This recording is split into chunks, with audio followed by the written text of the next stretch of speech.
খাওয়া দাওয়া করে তারপর এই যে হচ্ছে আমার স্পেশাল রাঁধুনি, আজকে রান্নার দায়িত্ব তার। এ তোমার পড়ালে আমি পড়তে যাচ্ছি। 2 দিন পর পরীক্ষা আজকে আসি ওটা করতেছে। রাঁধুনি 1 কাপ চা please. Waiter waiter please 1 cup চা টি প্লিজ। আমার পড়ার টেবিলে 1 কাপ চা দিয়ে দিও।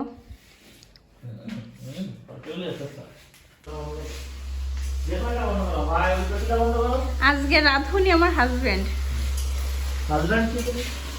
স্বামী স্বামী কি রান্না করো?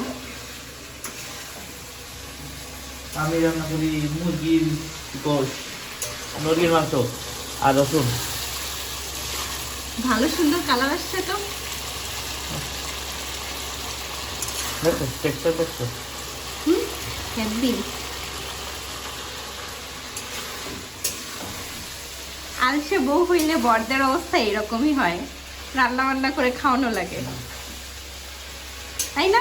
গোপ খেজুরে এ তোমরা গোপ খেজুরে হোয়াট ইজ গোপ খেজুরে নিতান্তই অলস। শুধু নিতান্তই না, একেবারে পুরোপুরি অলস।